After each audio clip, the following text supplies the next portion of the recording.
أعوذ بالله من الشيطان الرجيم. بسم الله الرحمن الرحيم. السلام عليكم ورحمة الله وبركاته.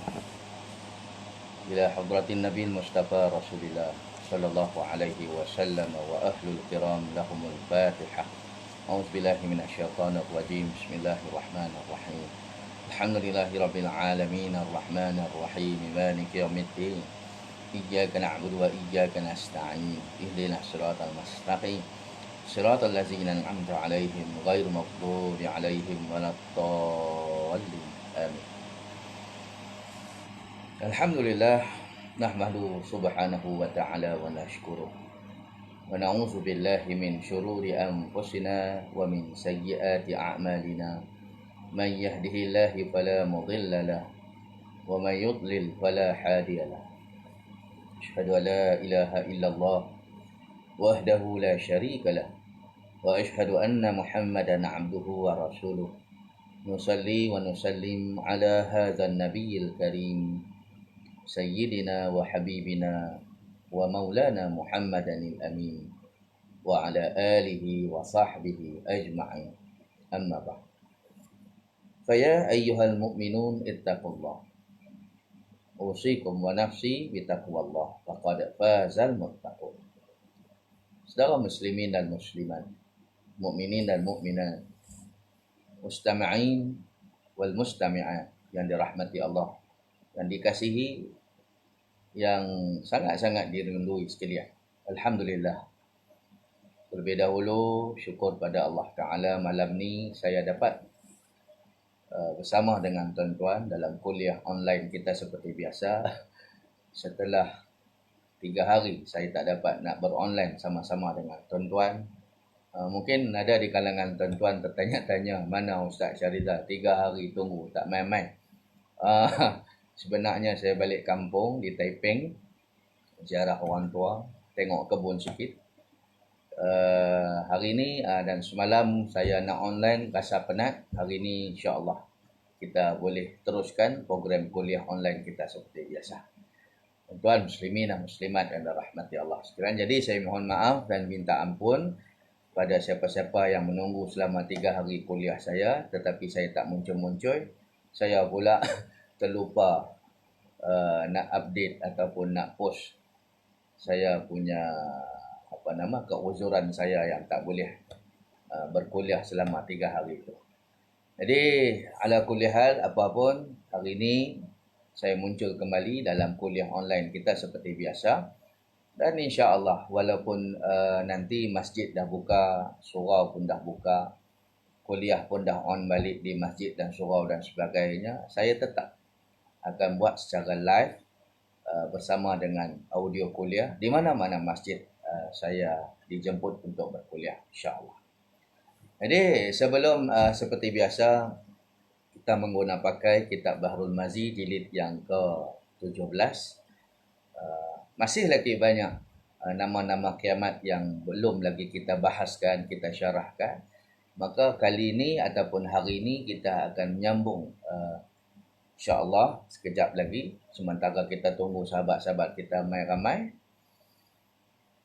Kita akan hari ini menyambung tentang asma yaumul qiyamah, nama-nama hari kiamat yang hari ini telah pun masuk kepada nama kiamat yang selanjutnya, iaitu yaumul azifah, hari yang hampir.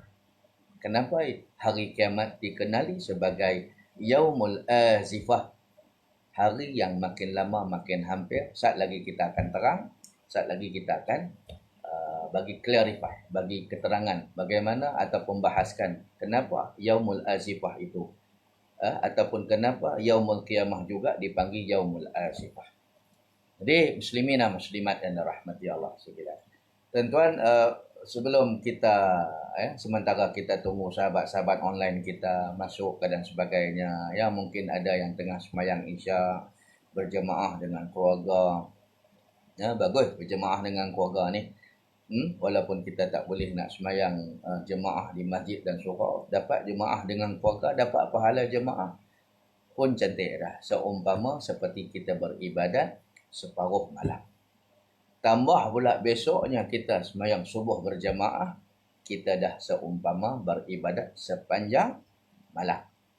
Pahalanya tu menyamai seperti ibadat sepanjang malam. Itu kalau kita subuh lah. Kalau kita isyak tadi, kita berjemaah, kita pahalanya umpama separuh malam. Kita dah beribadat sepanjang separuh malam tu.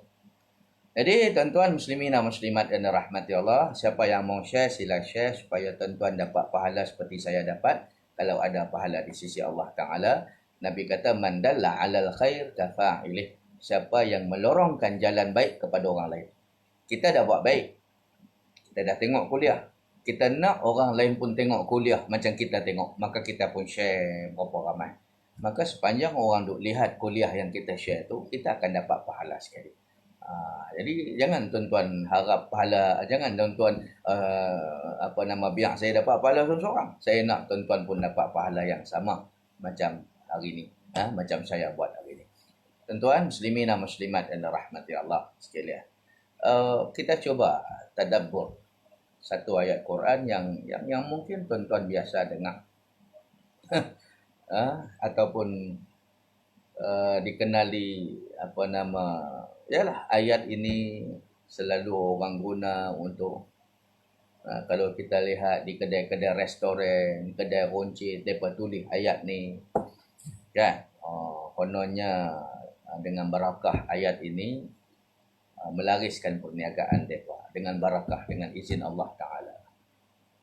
Tak lain dan tak bukan ayat yang orang Melayu kita suka sebut sebagai ayat 1000 dinar. Saya pun tak tahu macam mana boleh main ayat 1000 dinar tu. Muslimin dan muslimat yang dirahmati Allah sekalian. Wa may yattaqillah, a'udzubillahi minasyaitonir rajim. Wa may yattaqillaha yaj'al lahu makhraja wa yarzuquhu min haitsu la yahtasib. Surah Al-Hasyr. Selanjutnya tuan-tuan boleh baca. Ayat tu panjang. Saya ambil yang pendek ni. Apa makna di sebalik ayat Allah Ta'ala yang Tuhan kata wa may yattaqillaha yaj'al lahu makhraja wa yarzuquhu min haitsu la yahtasib. Apa maksud dia? Yani wa may yattaqillah, siapa yang bertakwa kepada Allah. Apa maksud takwa? Kita boleh tentu jadi seorang muslim. Kita boleh jadi kita menjadi satu orang Islam, boleh jadi kita menjadi satu orang Muslim, tetapi kita belum tentu menjadi seorang muttaqin, muslimin Islam, yakni surrender kepada Allah Ta'ala. Maksud Islam tu selain daripada selamat, salama yusallimu, tasliman, selamat, sejahtera dan macam-macam, Islam bermaksud juga menyerah diri. Serah diri kepada Allah Ta'ala dan terima apa sahaja yang Tuhan perintah kepada kita, apa Tuhan suruh, apa Tuhan kata dalam Quran, apa yang disebut oleh Nabi di dalam hadis dia. Tetapi tidak semua orang yang dipanggil muslimin boleh jadi satu orang yang muttaqin. Maksudnya dia satu darajat lain. Muttaqin, dia bukan setakat seorang Islam. Dia bukan setakat satu orang yang surrender kepada Allah Ta'ala, berserah diri kepada Allah. Tetapi dia menjadi satu orang yang muttaqin, satu orang yang takut kepada Allah. Dalam erti kata, takut membuat dosa, perkara yang dilarang, yang diharamkan oleh agama, juga takut meninggalkan segala perintah-perintah Allah Subhanahu wa Ta'ala. Macam Nabi SAW memberi gambaran, misalan orang yang takut akan dosa kepada Allah Ta'ala tu ka'annahu tahtal jabal yakhafu an yaqa'a alaih. Innal mu'mina, orang yang beriman kepada Allah Subhanahu wa Ta'ala, orang yang takut kepada Allah Ta'ala, ka'annahu qa'idun tahtal jabal, dia ni seolah-olah seperti mana duduk bawah bukit. Ini perumpamaan yang Nabi bagi tahu bagaimana sifat orang yang muttaqin, orang yang takut kepada Allah, orang yang beriman yang disebut tadi. Wa may yattaqillah, siapa yang takut kepada Allah, siapa yang takwa kepada Allah. Nabi describe, Nabi bagi tahu, Nabi perincikan perasaan orang yang takut kepada Allah ni, takut kepada dosa-dosa ini. Ka'annahu qa'idun tahtal jabal, dia seumpama duduk bawah satu bukit. Yakhafu ayyaqa'a alaih. Masa dia duduk bawah bukit tu, yakhafu ayyaqa'a alaih, dia cukup takut kalau bukit tu hempap kepala dia. Nampak tak?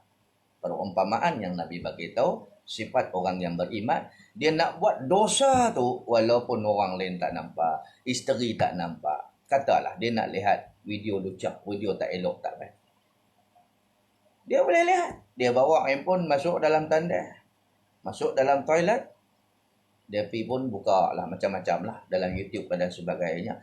Bini dia pun tak tahu, anak-anak pun tak tahu. Tapi dia tak gamak nak buat benda tu. Dia tak mau buat benda tu. Sebab apa? Dia dah beranggapan dosa tu seumpama dia duduk bawah bukit. Ya khafu ayyaqa'a alaih, yang mana dia takut kalaulah bukit tu hempap kepala dia. Wa innal fajira, Nabi kata lagi, sesungguhnya orang yang suka buat dosa, orang yang tak takut kepada Allah, yara dhunubahu, dia melihat dosa-dosanya, kazubabin, seumpama lalat, marra ala anfih, yang kulu kilih, duk lalu lalang depan hidung dia. Itu perumpamaan orang yang tak takut kepada Allah, orang yang ahli maksiat, orang yang langsung tak ikut perintah Allah, orang yang tak peduli dosa, orang yang tak peduli dengan neraka, orang yang tak peduli dengan azab-azab kubur, azab-azab akhirat. Nabi kata, wa innal fasiqa, wa innal fajira, adapun orang fajir. Fajir ni maksudnya orang fasik, orang kaki maksiat. Yara dhunubahu, dia melihat dosanya, kazubabin. Zubab apa dia? Lalat, langau. Marra ala anfi, yang mana lalat ni kulu keliak lalu di hadapan hidung dia. Tuan-tuan, bila lalat lalu depan hidung kita, kulu keliak lalu depan hidung kita, kita buat apa? Ada nak ambil peduli lalat tu? Ada nak welcome lalat tu? Mai, selamat datang, welcome. Ahlan wa sahlan. Ada nak ambil peduli? Tak. Selalunya lalat yang lalu lalang depan hidung kita, kulu keliak lalu depan hidung kita, kita halau. Betul tak? Ya. Macam itulah ahli maksiat. Dia memandang dosa tu seumpama lalat. Dia tak peduli dengan dosa. Pergi dah dosa, kubur kita lain-lain. Bila ada orang tegur dia, nak ceramah dengan aku, sorry lah, cukuplah ceramah di masjid di surau dengan aku. Dah, aku bosan lah dengan ceramah ni. Nampak tak? Apa kita nasihat dia terpelanting balik. Sebab apa? Sebab dia pandang dosa tu seumpama zubab. Zubab ni maksudnya lalat, yang mana tak dipedulikan oleh banyak orang. Muslimina muslimat dan rahmati Allah. Jadi kita ni di pihak mana? Tuan-tuan, di pihak mana? Adakah kita ni satu orang yang memandang dosa tu seumpama satu orang yang duduk di bawah gunung, bawah bukit, ya khafu ayyaqa'a alai, yang mana takut bila-bila masa bukit tu boleh hempap dia? Ataupun kita jadi satu manusia yang memandang dosa itu seumpama lalat. Marra ala anfih, yang kulu keliak lalu depan hidung dia. Akhirnya kita pun halau lalat tu, ataupun tampak lalat tu, ataupun sembuk dengan baygon ke apakah lalat. Tak peduli dengan lalat tu. Maksudnya itulah perumpamaan yang Nabi kata. Jadi Allah Ta'ala kata di dalam surah Al-Hasyr ni, Allah Ta'ala kata apa? Wa man yattaqillah, siapa yang takut kepada Allah, bertakwa kepada Allah. Maksud takwa, ikut perintah Allah elok-elok. Dalam bab perintah Allah, dalam bab hukum-hukum agama, Dia no kompromi. Tak ada kompromi. Maksudnya tak ada pilih kasih terhadap ayat-ayat Allah. Kena tunai. Sami'na wa ata'na. Dengar, patuh. Nama kata dia mai tang Quran, dia mai tang hadis. Sami'na wa ata'na. Dia dengar, dia patuh, dia taat. Itu sifat orang yang beriman. Itu sifat orang alim, sifat orang yang bertakwa. Walaupun dia tak pakai kepiah pun. Walaupun dia tak pakai jubah lagu saya pun, walaupun dia tak pakai sorban, dia biasa rambut panjang ke apa semua. Kan? Dia bukan ustaz, dia bukan tok guru, tapi dia cukup jaga hukum-hukum Allah. Dia cukup ingat apa perintah Allah. Wa man yattaq. Ini yang Allah Taala suruh. Sami'na wa ata'na, dengar patuh. Jangan jadi sebahagian yang lain ni. Apa dia? Sami'na wa asaina. Dengar ayat Quran, bantah. Dengar ayat Allah, dengar hukum-hukum Quran ini, hukum-hukum dalam Islam ini, condemn, bantah, cerca, maki, sindir, pali, dan macam-macam lagi. Maka apa pula golongan ini? Golongan inilah yang dipanggil golongan munafiqin. Mereka yang benci dengan agama Allah. Walhal rupa parahnya adalah seolah-olah seperti Islam sangat dah. Pakaiannya seorang Muslim sangat dah. Pakaiannya, cuttingnya, perbuatan, pekerjaannya nampak macam Islam sangat dah. Tetapi walhal lahiriahnya, hanya lahiriahnya sahaja nampak seperti Islam, tetapi batiniahnya adalah benci dengan Islam. Golongan ini apabila dengar ayat-ayat Allah, sami'na wa asaina, dengar tapi bantah balik, dengar condemn balik, dengar kemudian sindir, perli dan sebagainya. Muslimin dan muslimat dan rahmati Allah. Maka Tuhan kata, wa may yattaqillaha yarzuquhu wa may yattaqillaha wa may yattaqillaha yaj'al lahu makhraja. Siapa yang takwa pada Allah, nombor satu, Tuhan akan bagi reward pada dia, yaj'al lahu makhraja. Allah Taala akan bagi jalan keluar apa saja masalah yang dia kena. Percayalah tuan-tuan. Masalah tu kan maitang Allah, musibah tu maitang Allah. Maka Allah Ta'ala boleh clear benda-benda yang kita rasa susah ni. Apa masalah? Susah tu Tuhan yang bagi. Sakit tu Allah yang kasih. Macam-macam. Kegelisahan, kegusaran, kehilangan, kematian. Masalah itu, masalah ini. Bukan nama kata masalah manage jabatan kita, pejabat kita, bawah jabatan kita ni ada staf-staf yang kita kena jaga berhati-hati orang. Nak jaga rumah tangga pun masalah. Mana nak jaga ekonomi, mana nak jaga anak-anak yang nak sekolah lagi, yang masih sekolah lagi, ada anak masuk universiti dan sebagainya. Mana nak selesaikan masalah kewangan, bil ini nak kena bayar, bil tu nak kena bayar, rumah nak kena bayar, macam-macam. Ya.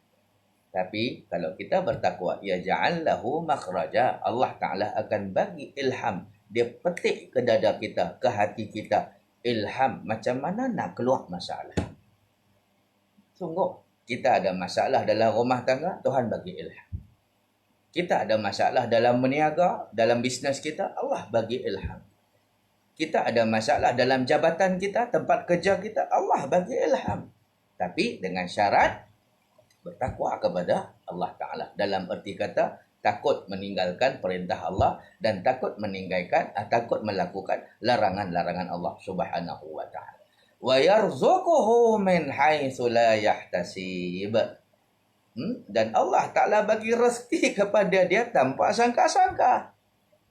Rezeki ni apa, tuan-tuan? Jangan ingat rezeki ini hanya dalam bentuk duit kaya raya sahaja. Rezeki ini adalah meluas. Kan? Rezeki ini boleh jadi dalam bentuk sihat walafiat. Cuba tanya umur tuan-tuan. Umur tuan-tuan dah berapa? Tuan-tuan, minta maaf saya katalah tuan-tuan. Saya pernah jumpa orang yang umur dia 90 tahun tapi nothing, tak ada sakit apa. Itu rezeki tak? Rezeki. Dia boleh sembahyang macam biasa, rukuk macam biasa, berdiri tegak macam biasa, rukuk macam biasa, sujud pun macam biasa, bangun daripada sujud pun untuk rakaat yang kedua pula macam biasa. Macam mana muda-muda dulu dia semayang macam tu lah. Waktu tua pun dia semayang lagu tu. Bila baca Quran pula tak perlu pakai spek mata. Umur dah 90 lebih. Baca Quran jeleh mata. Telinga pula clear lagi. Boleh dengar ceramah. Boleh dengar orang mengaji lagi. Tak perlu ada pakai alat pendengaran dan sebagainya. Itu rezeki. Nampak tak? Boleh beribadat waktu tua, waktu dalam keadaan umur emas ni, boleh beribadat dengan selesa. Kita tak perlu suruh anak cucu kita hangkut kita kulu keliak naik kursi roda. Usung kita kursi roda. Jom hantar Tok Wan sat pergi masjid sana. Tok Wan nak semayang, lepas tu nak dengar kuliah. Lepas tu lepas isyak sekarang hang pergi ambil Tok Wan balik nak. Hari-hari duk pesan dengan cucu macam tu. Sian kan? Teringin nak ke masjid, teringin nak ke surau, terpaksa minta bantuan dengan orang lain. Saya bukan nak sindiak, nak pergi siapa-siapa, saya tak mention siapa-siapa. Tapi fikirlah tuan-tuan, Allah Ta'ala bagi kita sihat walafiat. Waktu tua ni tak ada apa. Tuan-tuan, ada orang umur 40 dah macam-macam dah. Kencing manis ada dah. Kan? Darah tinggi ada dah. Buah pinggang ada rosak sikit dah, ada masalah dah. Paling tidak pun gaut ada dah. Tapi la ilaha illallah, dia umur 80, 90. Oh, doktor siap tepuk bahu dia. Bila dia pergi buat medical check up tu, doktor tepuk bahu dia. Wah, Haji, I never seen person like you before lah. Cik, tak maaf tuan-tuan. Bukan nak action cakap orang putih ni. Tapi biasalah bahasa orang profesional lagu tu lah. Orang doktor kan. Wah, Haji, I never seen person like you before lah. Kita pun jawab, why? Wah, you are nothing. Haji, tak ada sakit apa? Dia kata, you until now, you are, 93 years old. You sudah 93 tahun. Tapi you nothing, tak ada sakit apa? Wah, hebatlah you. Tuan-tuan muslimin dan muslimat yang dirahmati Allah sekalian. Kita pun dalam hati syukur, alhamdulillah. Itulah rezeki.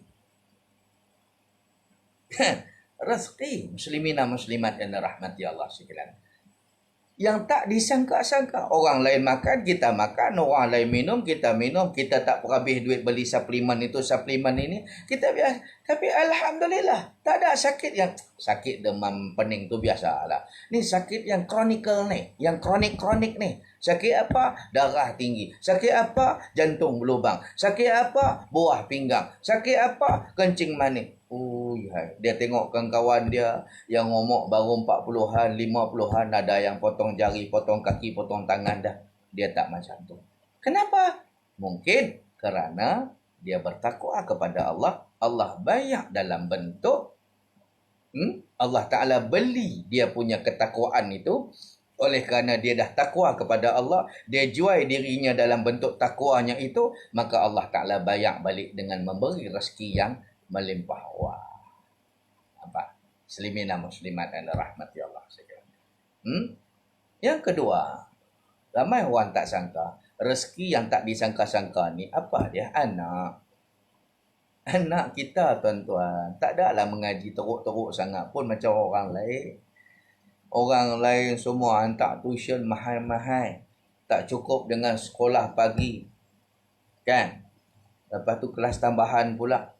Sampai pukul 3 petang. Kemudian Sabtu Ahad pula anak kita tak relax mana. Sabtu Ahad tu pula kita pergi hantar. Kalau tempat saya ni hantar ke Ipoh. Dengar kata pusat tuition tu. Berjaya menghasilkan pelajar-pelajar cemerlang. Daripada tak pernah dapat A jadi A. Oh, ramai budak-budak yang belajar di tuition tu dapat 6A, dapat 5A belakang. Muslimin dan muslimat dan rahmati Allah sekalian. Oh, tapi bayar dia sampai 5-6 ribu. Tiba-tiba anak kita tak belajar mana, hanya belajar di sekolah. Kelas tambahan pun kelas tambahan di sekolah. Ekstra kelas pun ekstra kelas di sekolah. Tak berhabis duit mana pun. Tiba-tiba pop meletup. Dah lah anak kita ni bukan calon favourite. Calon favourite ni maksudnya ada cikgu, ada sekolah. Dia dah calonkan dah. Budak ni ada 10 orang sekolah ni yang bakal dapat 6A dalam UPSR. Ataupun SPM bakal dapat 11A, dapat straight A. Ada 10 orang dia target. Anak kita tak masuk pun dalam senarai target tu. Tiba-tiba bila keputusan keluar, meletup anak kita dapat 6A. Kan?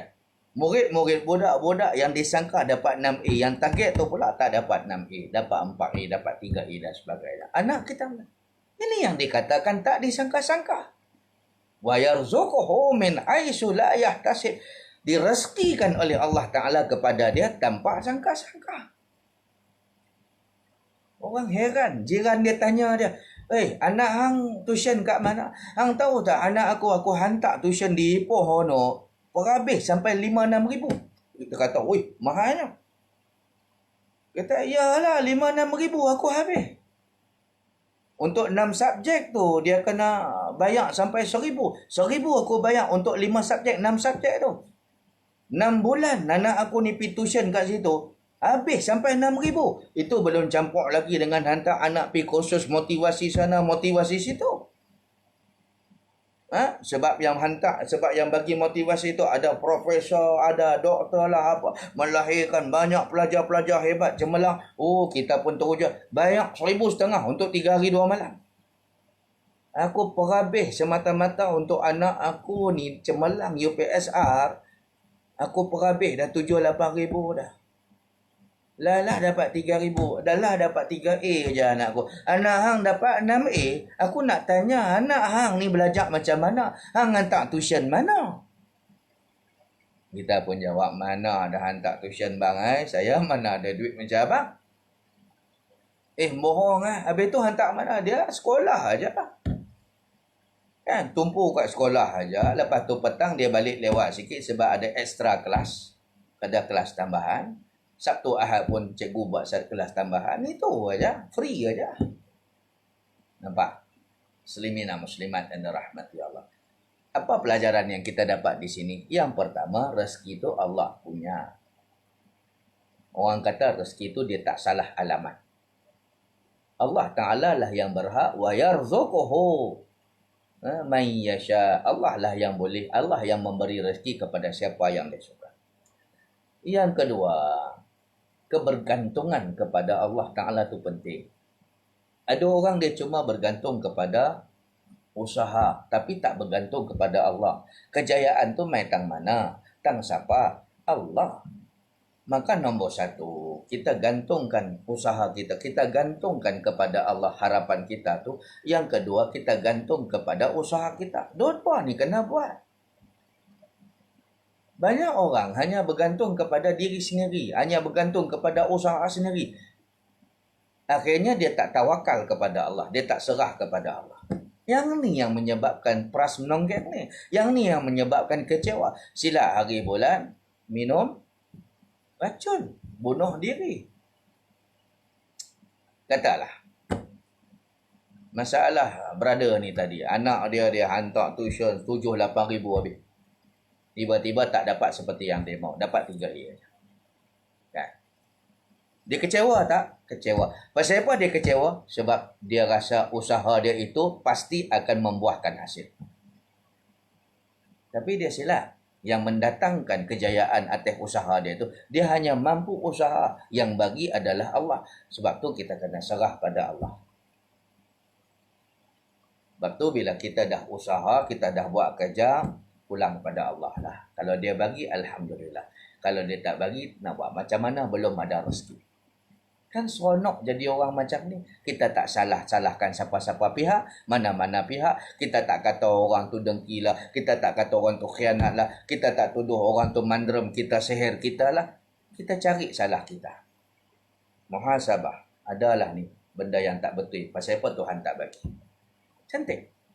Kan, muslimina muslimat dan rahmati Allah. Sama lah juga orang yang bergantung kepada usaha sendiri tapi tak bergantung kepada Allah. Katalah isteri dia na'udzubillah sakit kanser. Dia pergi cari doktor merata tempat dalam Facebook lah, tanya orang ke apa semua, mana doktor paling bagus boleh rawat kanser isteri dia. Pak sekali dapat. Ada orang bagi pula dia punya nombor telefon, alamat apa semua. Tu dia di Pulau Pinang. Dia pergi cari doktor. Oh, tengok testimoni doktor ni, bekas-bekas apa pesakit-pesakit kanser ni yang dirawat oleh doktor ni banyak dah bebas daripada kanser. Kita pun yakin. Doktor ni pun kata, boleh tu boleh, I boleh buat, tapi kos dia very expensive. Kata, berapa doktor? I minta 50,000. I minta 50,000. 50,000. Suami ni pergi buat loan lagi.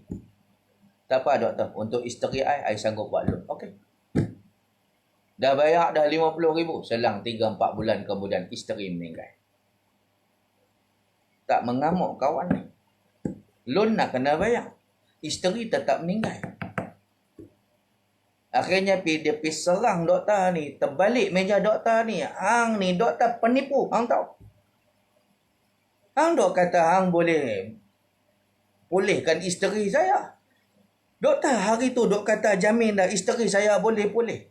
Isteri saya boleh okey. Isteri saya boleh bebas daripada kanser. Ni doktor apa ni? Dia pergi saman doktor tu. Dia pergi macam-macam. Nampak?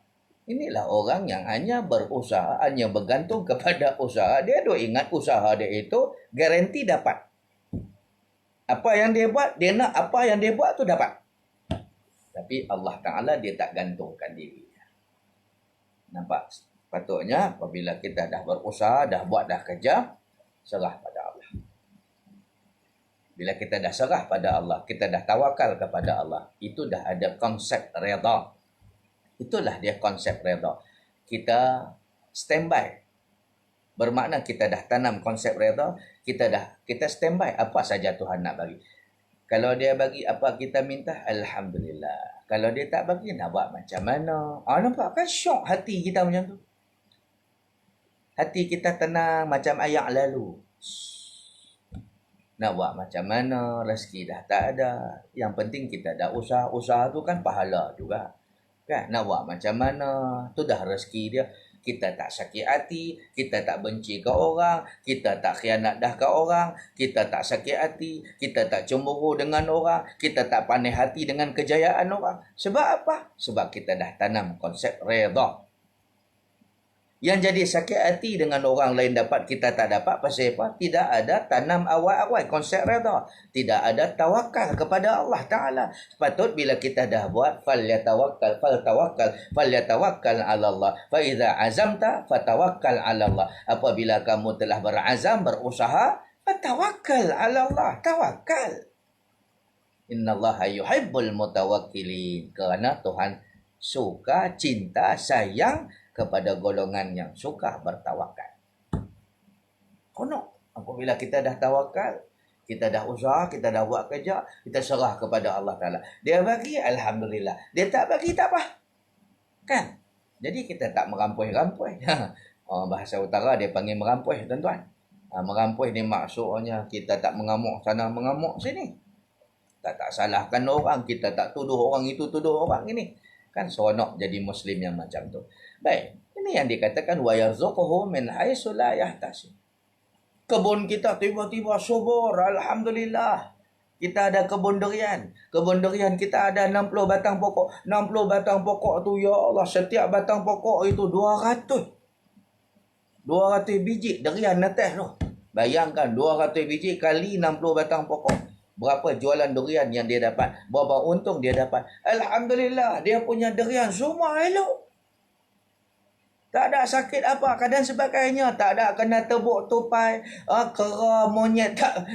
Saya, di kawan saya, dia ada dusun durian apa semua. Jadi, bila sembang buat durian ni, masing-masing mengeluh. Kan? Kadang-kadang tupai tak kacau. Dia punya durian, kera pula. Kera ni tuan-tuan, ni kita nak marah pun mereka ni makhluk Allah, tak ada akal. Kan? Buah belum masak lagi dia saja suka gugurkan buah tu. Daripada 200 buah, 150 biji buah dia gugur.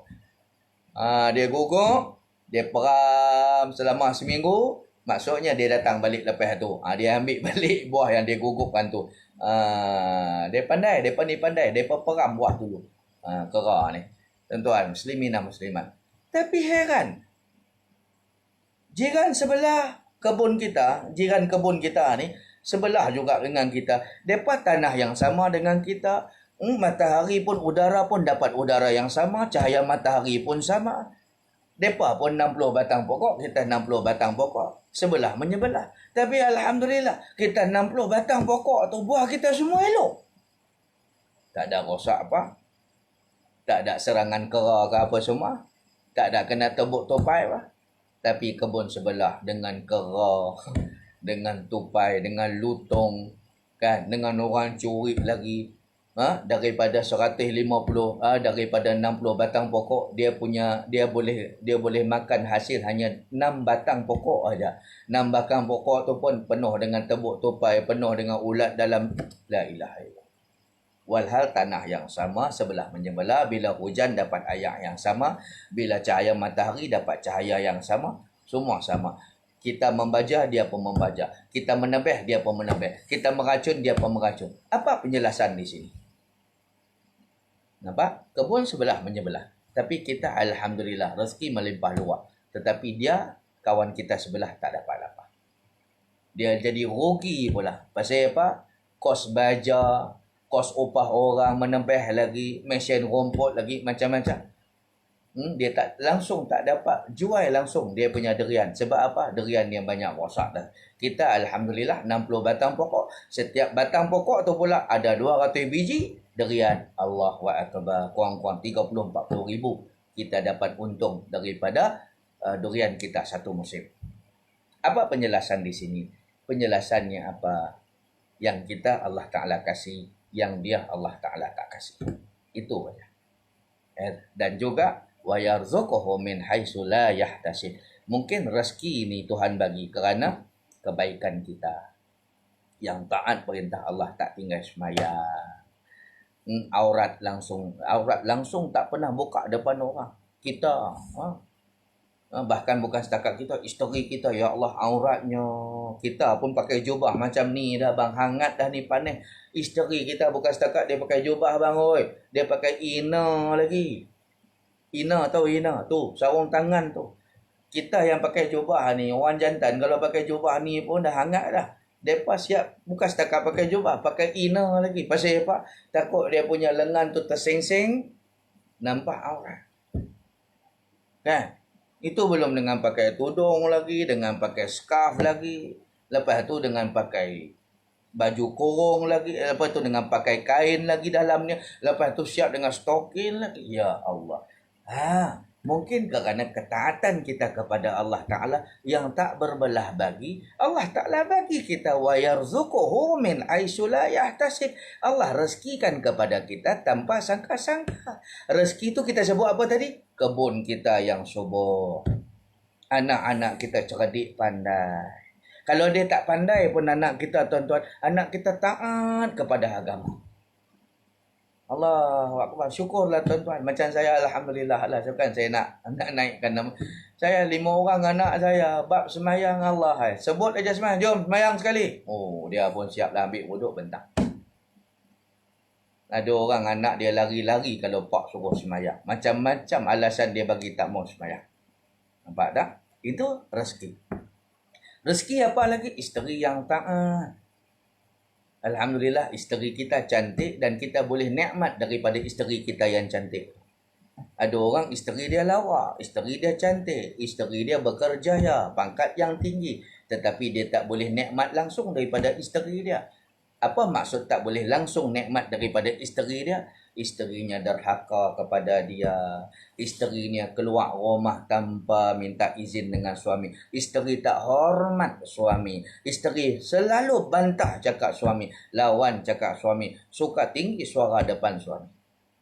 Ini suami yang tak dapat nikmat apa daripada isteri dia. Malam-malam kalau nakkan isteri kita... dia pilesing kita. Tidaklah orang tua ni. Kacau, ganggu kita. Saya ingat ke besok kita nak kerja? Alayang apa? Kampang sali kakak. Dia garang cengeng bini kita.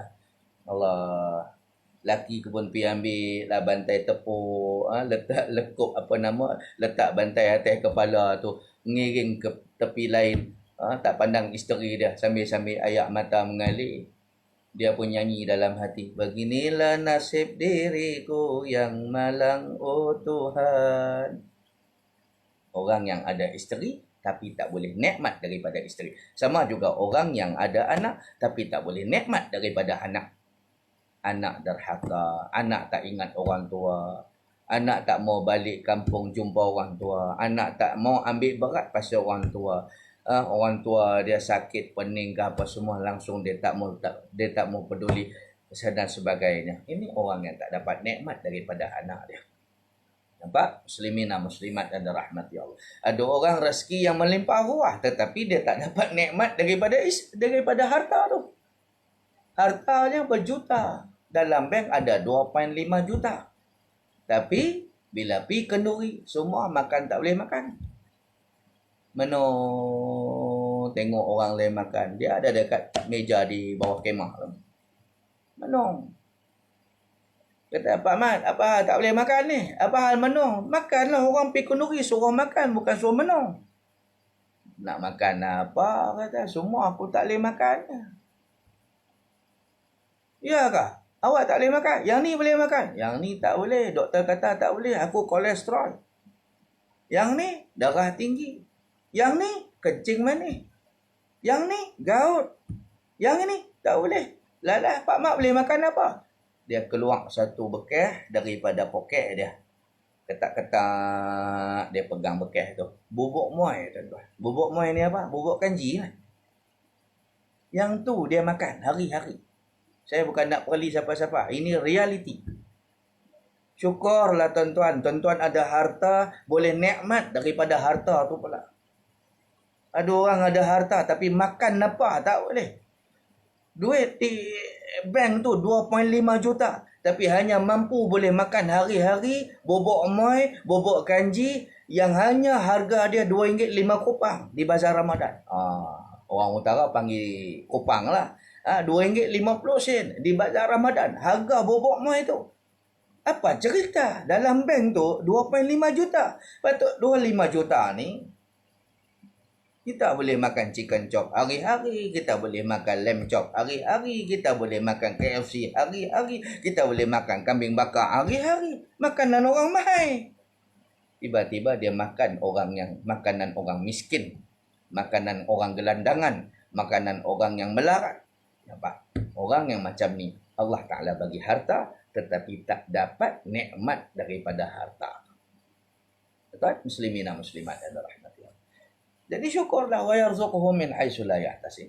Jaga aja. Bila kita beriman kepada Allah, bertakwa kepada Allah, Allah Ta'ala akan rezeki kepada kita tanpa sangka-sangka. Kadang-kadang tiba-tiba bini kita bagi tahu kita, bang, ada nak cakap berita gembira ni. Apa dia? Cek ngandung. Allahu akbar, seronoknya kita. Kita tak rancang pun. Kan? Tapi Tuhan nak bagi, nak buat macam mana? Kan? Dapat rezeki, dapat anak tu juga rezeki. Ni nak abang pada tuan-tuan lah cerita seronok saya sikit lah. Bagi kawan-kawan yang rapat dengan saya ni, memang dalam tempoh seminggu dua ni saya mencari tanah ya di belah-belah tempat saya lah, di Perak ni, di Gopeng ni. Gopeng saya cari hari tu pun saya pergi Lenggung ke apa semua. Jadi dapat offer tanah ni macam-macam. Jadi kita pun tak mampu nak beli tanah yang mahal-mahal sangat. Cadangnya nak buat dusun. Nak buat dusun berian sikit ke apa semua untuk simpanan masa depan kita lah. Aset kita waktu kita dah pension nanti.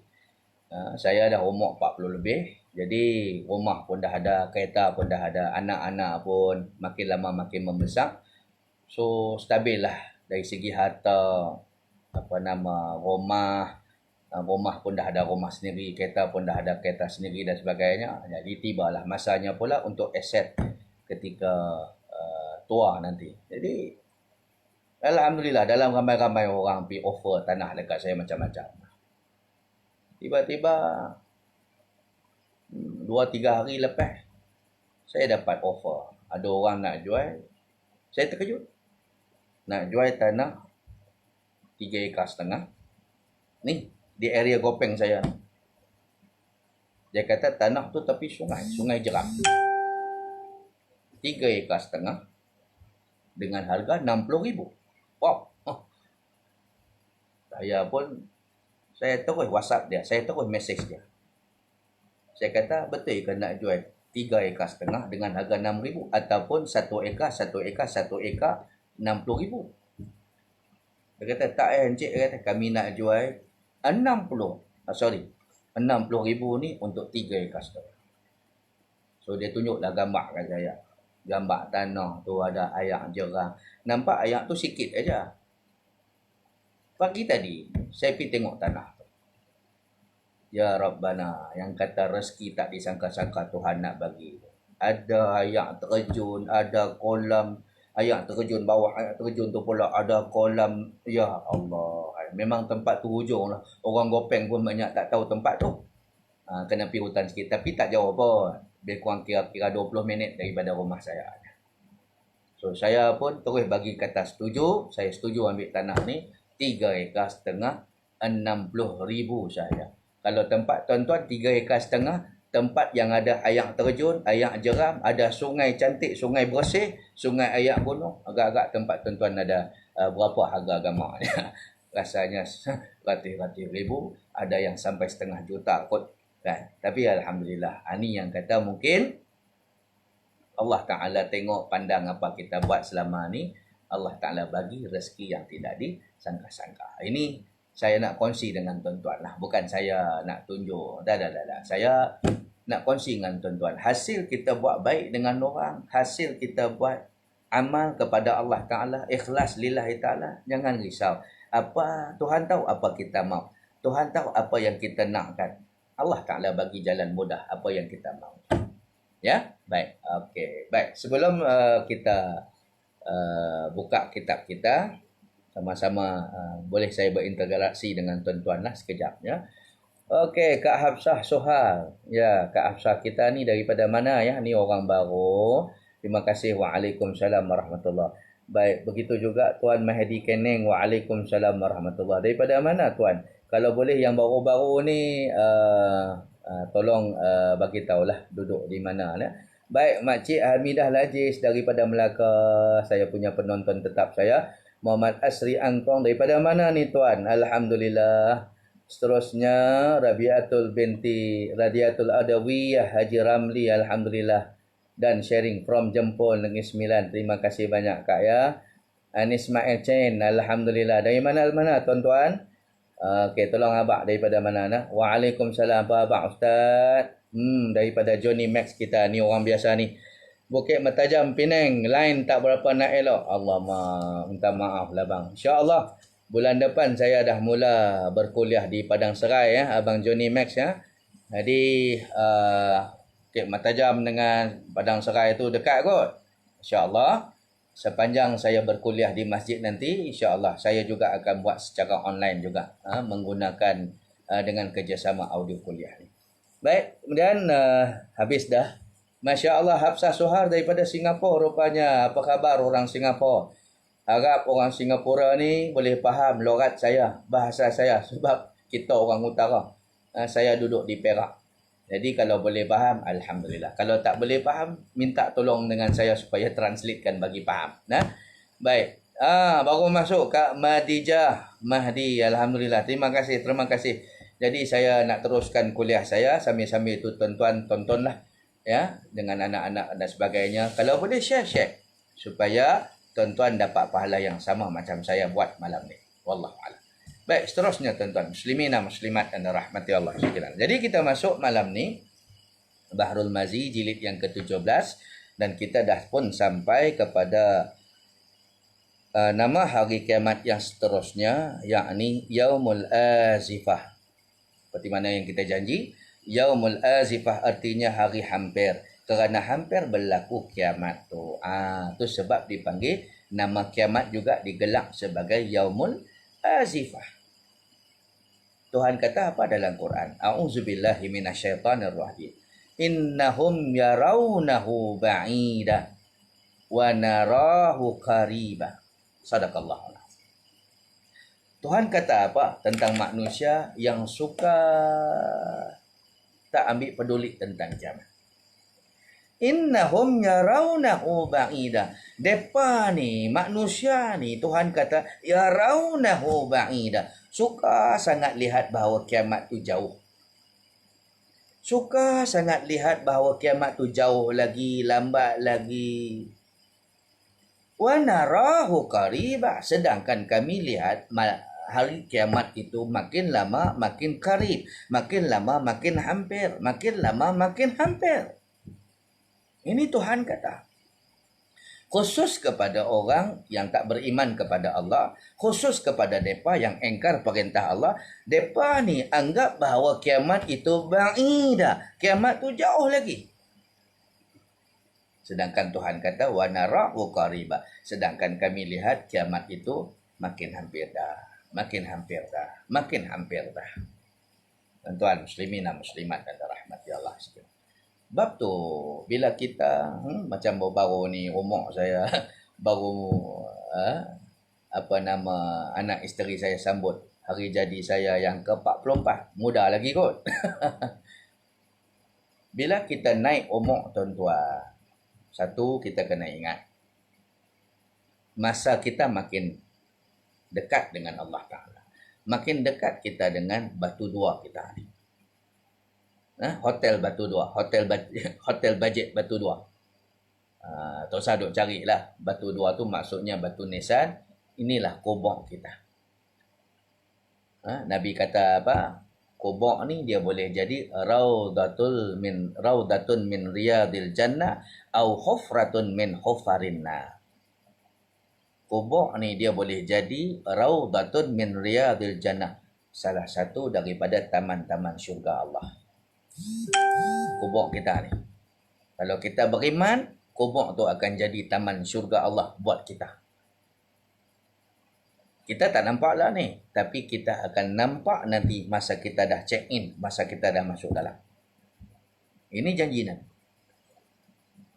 So sama ada kubur ini akan menjadi raudatun min riyadil jannah, taman daripada taman syurga Allah buat kita. Au hufratun min hufarinna, ataupun lubang daripada lubang api neraka. Pilih saja. Sama ada kita nak jadikan kubur kita nanti ni taman syurga kita yang Allah Ta'ala sediakan, hasil daripada diri kita, sifat kita, sikap kita yang suka bantu orang, suka beramal, suka jadi orang baik, suka taat perintah Allah, tak bantah apa Tuhan kata. Ataupun kita nak memilih untuk jadikan kubur kita hufratun min hufarinna, lubang daripada lubang api neraka. Kerana tindak tanduk kita yang suka lawan Allah, suka lawan Quran, suka lawan hadis Nabi, suka perli Islam, suka perli Allah, tak peduli dengan hukum hakam Allah. Bahkan kalau ada orang tegur melenting pula, pirah nak nasihat aku, ambil jangan. Inilah golongan yang kita sebut tadi, sami'na wa asa'na sami'na wa asayna. Dengar nasihat agama tu, dengar Quran tu, dengar hadis tu, tapi asayna, bantah, perli, condemn, lawan, serang. Nampak muslimin dan muslimat yang dirahmati Allah sekalian. Allahu Rabbi, tuan-tuan. Berlaku di Cangkat Jering, Taiping, kampung isteri saya lah, kampung kami lah. Saya ingat dalam 6-7 tahun dulu, keluar dalam surat abang. Keluar dalam surat abang, muka surat depan. Saya ingat harian Metro, Cosmo pun ada. Masa tu Cosmo dengan utusan ada lagi. Cosmo harian Metro keluar. Dia tulis dekat muka surat depan tu, kubur bercahaya. Kubur bercahaya. Subhanallah. Saya pun beli surat abang tu. Saya nak baca. Sebab apa? Dia tulis kat situ Cangkat Jering, Taiping. Kampung kami ni. Rupanya satu kes orang perempuan umur 30-an. Dia satu orang yang nobody. Satu orang yang orang tak kenal sangat. Dia bukan satu selebriti, satu orang ustazah selebriti ke, ustaz selebriti ke. Di kampung pun dia bukan muslimat, ketua wanita bahagian ke apa semua, ataupun AJK surah masjid manakah dan sebagainya, JKK ke ketua JKK. Dah. Dia nobody. Tapi kematian dia viral. Kematian dia Allah Ta'ala viralkan. Dan kematiannya sangat-sangat dicemburui oleh orang ramai. Kematian yang sangat dicemburui. Pasal apa? Kubuknya bercahaya. Liang lahat dia tu bercahaya. Dia kes dia berlaku macam mana, tuan-tuan? Tuan-tuan, kalau singgah di masjid Cangkak Jaring, tanyalah Tok Imam di sana. Cangkak Jaring Taiping. Tanya Tok Imam di situ. Betul ke kejadian ni berlaku? Betul. Sebab Tok Imam tu lah yang jadi saksi. Dialah yang pergi baca talqin mayat ni, jenazah ni, dialah yang tahlilkan. Kisahnya apa? Mayat ni satu orang perempuan. Dia mati kanser orang perempuan lah. Kanser rahim apa semua. Dia bila masa kematian dia tu, masa orang uruskan mayat dia, jenazah dia, mandikan jenazah dia, tak ada jadi apa, tak ada, nothing impossible. Tak ada yang pelik berlaku.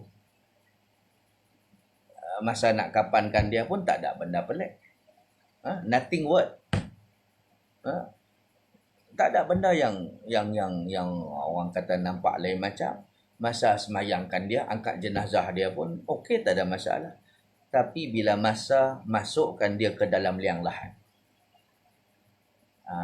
secara logiknya bila kita masukkan mayat dalam liang lahat, kita akan tutup lepas tu. Bila dah masukkan mayat ni ke dalam liang lahat, kita tutup pakai papan kan? Supaya tanah ni tak kena, tak timpa mayat. Dan bila tutup pakai papan, sepatutnya automatik jadi gelap lah liang lahat tu. Tapi tak berlaku kepada jenazah perempuan. Apa jadi? Bila tutup liang lahat tu, cahaya keluar, memancar-mancar. Dan cahayanya bukan seperti lampu Kalimantan downlight ke apa semua. Cahayanya lain, luar biasa. Semua yang menyaksikan peristiwa itu menangis. Berlaku pada ketika waktu lepas asar. Dia meninggal siang, kebumikan lepas semayang asar. Subhanallah. Bila dah jadi viral, tuan-tuan, wartawan datang, tanya waris, apa amalan budak perempuan? Jadi waris pun dia kata tak ada apa. Dia orang biasa. Orang lain puasa, dia puasa. Orang semayang, dia semayang. Kan, orang baca Quran, dia pun baca Quran, biasa. Dan dia bukan satu orang yang popular macam ustaz, ustazah ke apa semua ni. Yang lain masuk TV, keluar TV, suara keluar radio apa semua, tak ada. Tapi yang kami perasan, ketika mana sakaratul maut, dia menghadapi sakaratul maut, 4 jam sebelum sakaratul maut, mulut dia continuously maksudnya sentiasa bersambung-sambung, berterusan cakap apa?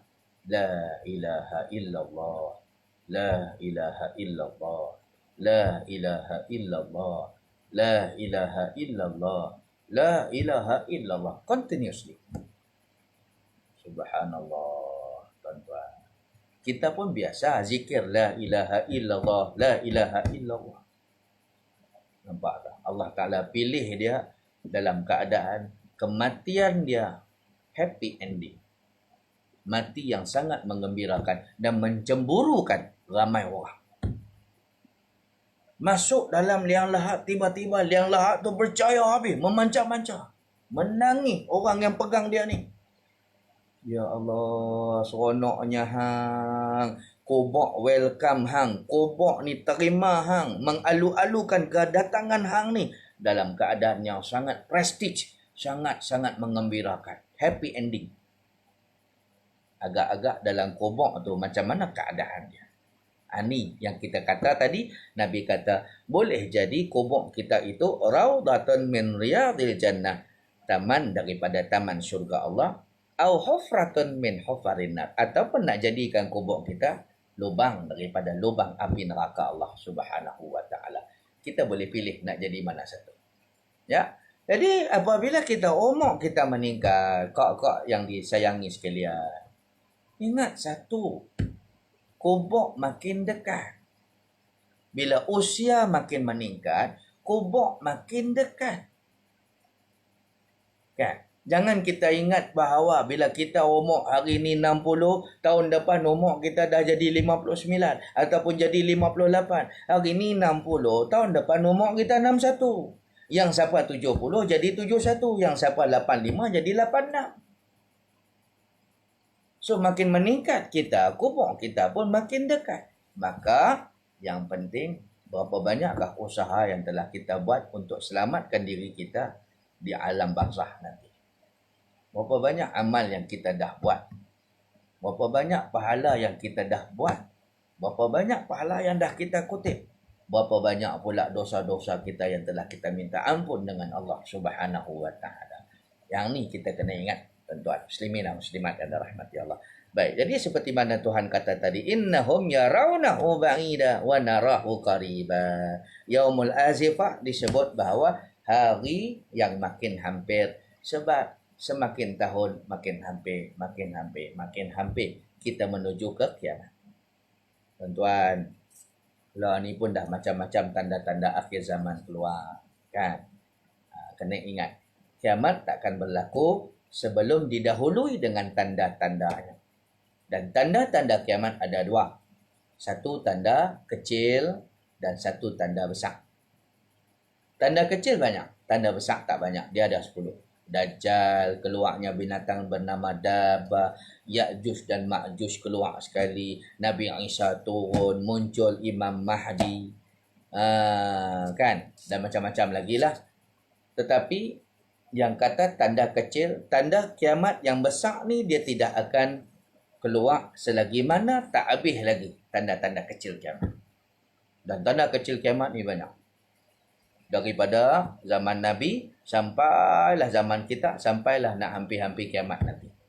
Maksudnya lah ni Allah Ta'ala tengah keluarkan tanda-tanda kecil kiamat tu. Tanda kecil kiamat tu banyak. Kalau nak kira, ya Allah, beribu. Kan? Muslimin dan muslimat dan rahmati Allah. Apa yang penting, apabila kita lihat tanda-tanda kecil kiamat ni makin lama makin keluar, makin lama makin keluar, makin hari makin keluar, makin hari makin keluar, itulah petanda bahawa kiamat makin dekat. Banyak yang Allah Ta'ala bagi tahu melalui hadis dia, Nabi bagi tahu. Iza wusidal amru li ghairi ahliha fantazir as-sa'ah. Apabila seorang sahabat Nabi tanya, ya Rasulullah, mata sa'ah? Ya Rasulullah, apakah tanda-tanda sa'ah? Apakah tanda-tanda kiamat akan datang? Nabi kata, iza wusidal amr, apabila urusan takbir itu diserah kepada orang yang tidak layak, yang bukan ahlinya, yang bukan sepatutnya, fantazir as-sa'ah, itu tanda kiamat nak sampai. Maksudnya Nabi kata, tunggulah, tak lama lagi kiamat datang. Hari ini kita lihat berapa banyak jawatan yang sepatutnya dipegang oleh orang-orang yang amanah, orang yang jujur, orang yang telus, tetapi dipegang oleh orang yang tidak amanah, orang yang tidak jujur. Jawatan-jawatan agama sepatutnya dipegang oleh orang yang takut kepada Allah, berpihak kepada Quran, berpihak kepada sunnah Rasulullah. Tetapi bila dipegang tiba-tiba dipegang jawatan itu oleh orang yang tidak takut kepada Allah, yang tidak takut kepada alam akhirat, yang tidak berpihak kepada hukum-hukum, tak bercakap melalui tidak berpihak seperti mana solid dalam Quran kata, solid dalam hadis Nabi kata. Oh, dia satu orang yang memegang jawatan agama, tiba-tiba dia tidak menyembelahi agamanya, dia tidak menyembelahi Islam, tetapi menyembelahi musuh-musuh Islam pula. Ini yang dimaksudkan oleh Nabi. Idza wusidal amr li ghairi ahliha fantazir as-sa'ah. Apabila diletakkan urusan, diserahkan satu urusan kepada orang yang tidak layak, itu tanda kiamat. Banyak lagi yang Nabi kata. Apa lagi? Apabila Nabi menjawab beberapa sahabat, Nabi kata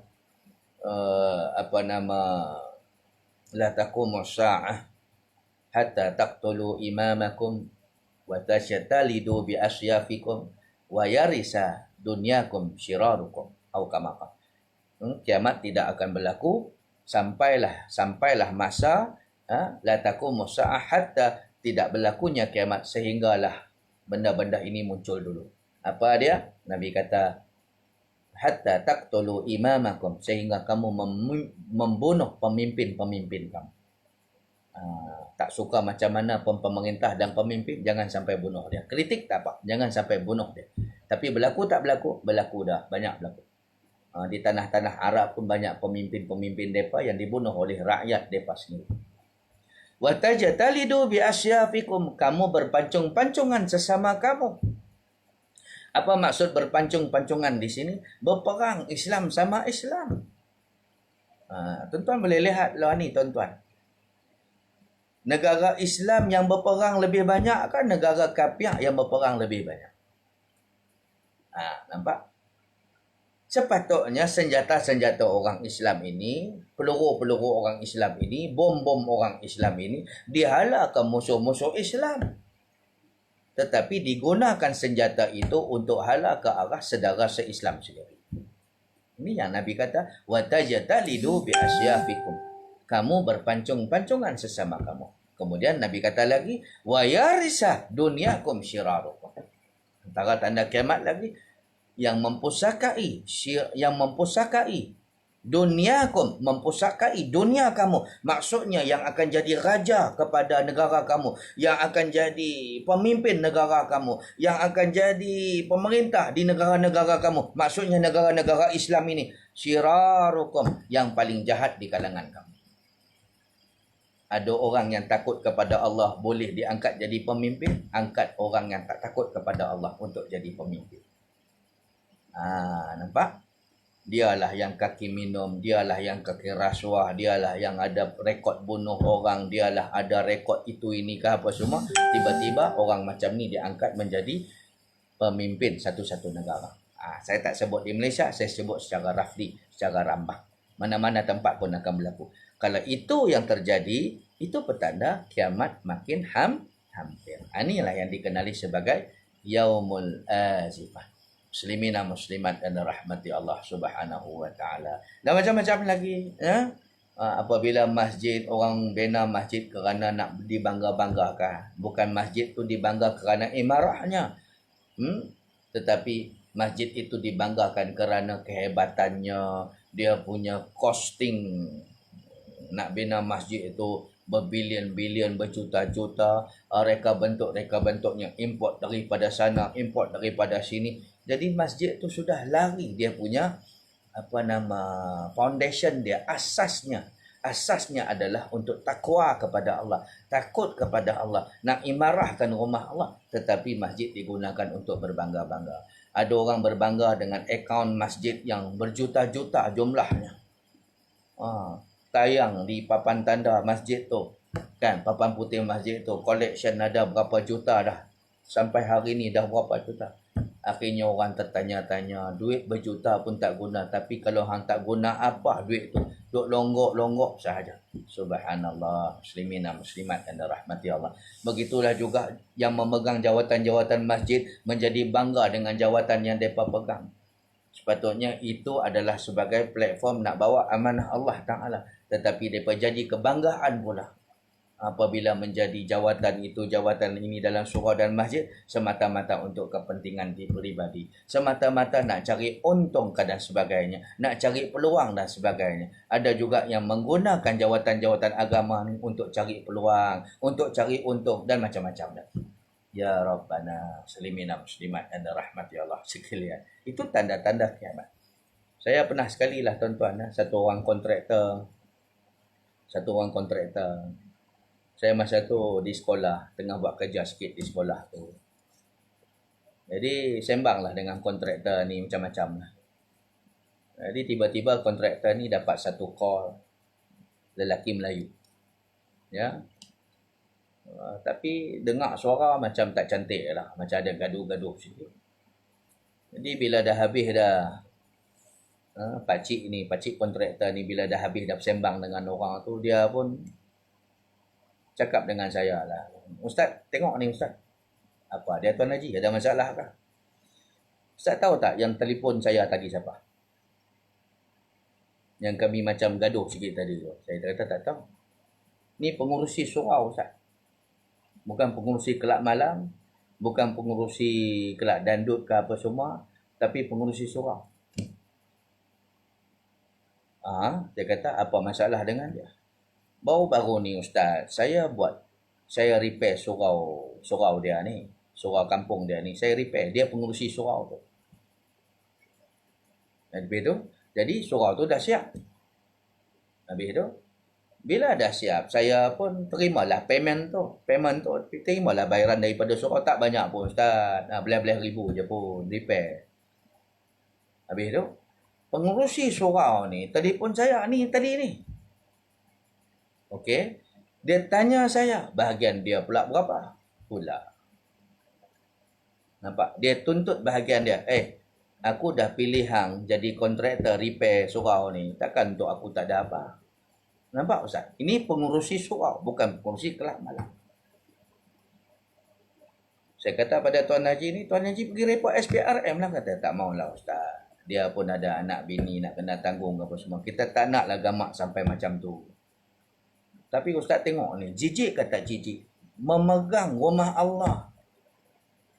Inilah yang dikatakan orang yang nak ambil jawatan dalam masjid, dalam surau. Kerana apa? Nak rebut peluang. Nampak peluang itu ada. Nampak peluang ini ada. Dia nak sapu, dia nak ambil semua. Subhanallah. Tuan-tuan. Wa yarisa dunyakum syirarukum. Yang akan merajai, mempusakai kepimpinan di negara kamu adalah golongan syirar. Golongan yang jahat-jahat macam ini. Daripada sekecil-kecil jawatannya, sampailah ke besar-besar jawatannya. Mereka nampak jawatan itu bukan cara untuk dapat pahala lebih, tetapi mereka pegang jawatan itu untuk nampak peluang yang lebih bagi mereka. Peluang apa? Nak jadikan mereka tambah kaya. Nak jadikan anak isteri mereka bertambah kaya. Nak jadikan adik-beradik kroni, sahabat-sahabat handai mereka bertambah kaya-kaya dan sebagainya. Kalau itu berlaku, itu petanda kiamat makin hampir. Inilah yang digelar sebagai Yaumul Asifah. Jadi, Alhamdulillah, syukur saya dapat jelaskan kepada tuan-tuan satu tajuk hari ini ataupun satu nama hari kiamat ini, iaitu Yaumul Asifah, hari yang semakin hampir. Jadi, apa yang kita nak tuan-tuan, bersedia. Jangan duk rasa kiamat tu makin lambat lagi, jauh lagi, seperti mana kita rasa mati kita makin lambat lagi, makin jauh. Jangan kita tertipu tuan-tuan, ya. Jangan kita anggap kita dah tua nanti baru mati, dah muda-muda pun Tuhan boleh ambil. Jangan kita anggap bahawa kita sakit nanti baru mati, dah tengah sihat-sihat pun Allah Ta'ala boleh ambil. Atas jalan raya berapa ramai mati dah, tengah sihat walafiat. Semalam ke kemarin ke yang tercampak di Rawang tu. Yang satu aksiden kereta, tercampak bini dia ni daripada kereta, tak pakai tali pelinggang, meninggal. Dah lah tercampak daripada kereta, tergolek dok pula dekat atas jalan raya, orang langgar pula. Subhanallah, tak sangka-sangka. Tapi lainlah kalau sekiranya Allah Ta'ala ambil kita dalam keadaan kita dah bersedia, kan? Segala perintah Allah kita tunai cantik dah. Yang sunat-sunat pun kita buat dah. Segala perkara yang kita tak buat dulu kita dah qada dah. Hutang-hutang pun kita dah bayar dah. Kita dah minta ampun, minta maaf dah banyak orang. Zikir, amalan kita pun cantik dah. Kalau Allah Ta'ala ambil kita time tu, cantik lah. Kan, puas hatilah. Tapi apa jadi kalau Allah Ta'ala ambil kita dalam keadaan semua kita tak bersedia apa? Amalan pun kurang, hutang pun banyak, dosa pun banyak, tak taubat lagi. Kan, lepas tu pula benda-benda yang kita tak buat ni, solat kita yang kita tinggal, apa zakat kita tak bayar dulu, lepas tu puasa yang kita ponteng dulu pun tak qada-qada lagi. Ya Allah, kalau Tuhan ambil tuan-tuan, teruklah. Jadi mudah-mudahan kita dapat berjumpa lagi pada esok, insya-Allah pada malam besok. Siaran saya bertukar daripada 9 suku ke 9.5 lah tuan-tuan. Walaupun sebelum ni saya yang minta buat 9 suku, tapi rasa macam terburu-buru. Saya nak isyak, saya nak makan lagi, nak sembang anak-anak sikit ke apa semua, nak ajar anak mengaji lagi apa semua. Jadi 9 suku tu terlalu awal sangat. Jadi saya lepas ni insya-Allah berkuliah secara online pada pukul 9.30. Melainkan kalau sekiranya saya dah boleh mengajak di masjid, kuliah-kuliah di masjid surau nanti, insya-Allah on saja kuliah di masjid pukul 8 kita akan start dengan saya juga akan buat secara live di sana nanti. Baik. Selepas ini insya-Allah kita akan membaca pula Yaumul Haqqah. Jadi besok boleh semak tafsir surah Al-Haqqah. Al-Haqqah, Mal-Haqqah. Ya. Apakah yang dinamakan Yaumul Haqqah?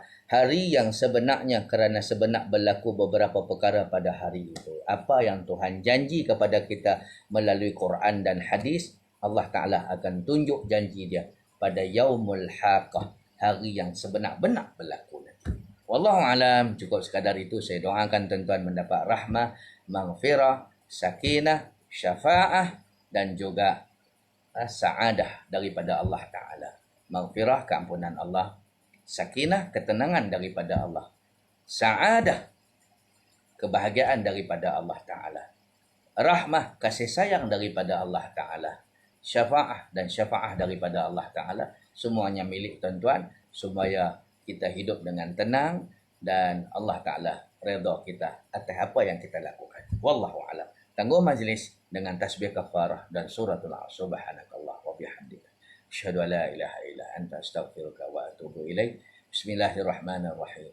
Wal 'asri innal insana lafi khusr illa allazina amanu wa 'amilus shalihat wa tawassaw bil haqqi wa tawassaw bis sabr. Cukup sekadar itu tuan-tuan. Aku qauli hadza wa astaghfirullah li wa lakum wa lisairil muslimina wal muslimat wal mu'minina wal mu'minat. Wassalamualaikum warahmatullahi wabarakatuh.